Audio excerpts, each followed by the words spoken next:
Lundi de Pentecôte, bienvenue, bonsoir à tous.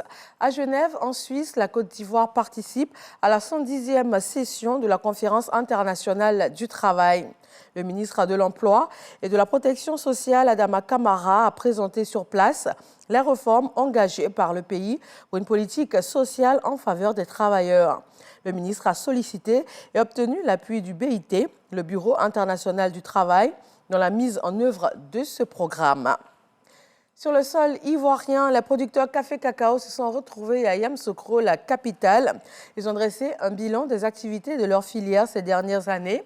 Au titre des actions menées par l'État en leur faveur, figure en bonne place le fonds Covid, 17 milliards de francs CFA dégagés au plus fort de la crise. Les producteurs se félicitent de l'action du chef de l'État, Kader Segodogo. Ils sont à la base des exploits du binôme café-cacao au profit de la Côte d'Ivoire.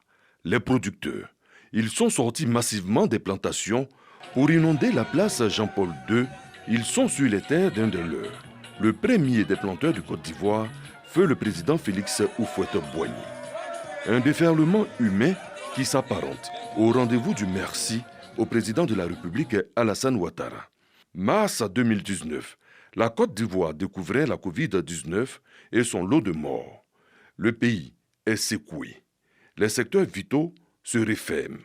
Le monde agricole n'est pas en reste. Pour faire face aux pertes énormes dans la filière café-cacao, Alassane Ouattara met en place un fonds de 17 milliards de francs CFA au profit des producteurs. L'argent est arrivé jusque dans leurs poches. Au départ, tout ça révélait d'un rêve, d'un mythe. On n'y croyait pas.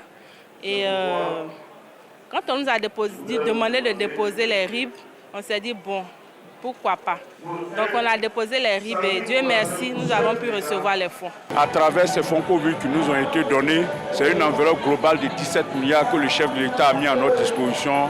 Nous avons le grand plaisir de venir le célébrer aujourd'hui et lui dire merci pour ses efforts pour nous les planteurs de café-cacao. Vous avez vu cette pandémie qui nous a tous fatigués. Le président n'est pas resté indifférent. Il a pensé à nous les producteurs et c'est pour la première fois que nous voyons ça. Vraiment, nous avons un président qui a un cœur vraiment aimant. Et comme on le dit toujours, derrière un grand homme, il y a toujours une grande dame. Moi, je dois remercier le président et surtout sa femme. Yamoussoukro se voulait le rendez-vous de la gratitude. Lors du dîner Children of Africa de la première dame, j'ai eu personnellement à lui dire que, Monsieur le Président, nous sommes vraiment fiers de tout ce que vous êtes en train de faire. Et il a dit qu'il espère que nous allons faire plus que lui. Et nous, aujourd'hui, en tant que jeunes cacaoculteurs, en tant que la relève de la cacaoculture, nous devrons suivre ses pas, nous devons suivre ses traces et nous devons faire de la Côte d'Ivoire le premier pays transformateur de cacao. Très content pour les nombreuses réalisations du président Alassane.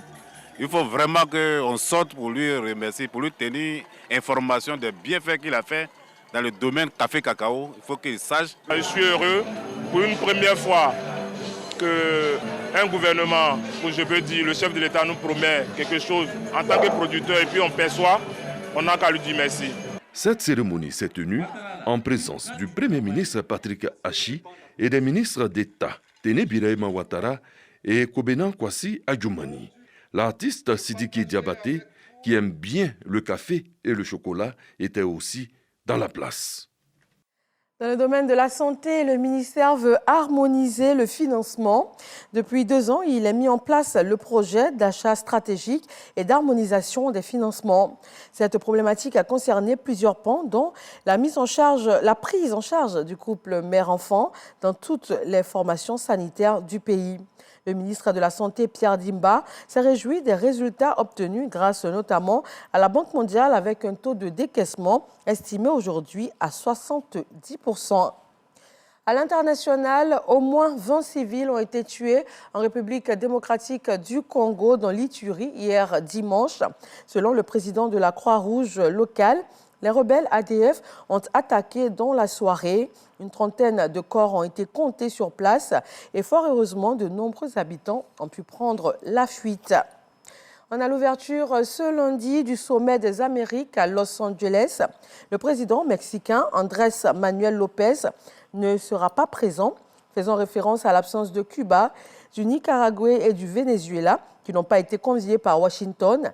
Il a déclaré, et je cite, « Je ne vais pas au sommet parce qu'on n'invite pas tous les pays de l'Amérique. Je crois en la nécessité de changer la politique qui a été imposée depuis des siècles. » Et la Maison-Blanche de pointer du doigt le manque d'espace démocratique dans ces pays et la question du respect des droits de l'homme. Merci de toujours vous informer sur RTI 1 et c'est avec grand plaisir que nous vous retrouverons à 20h.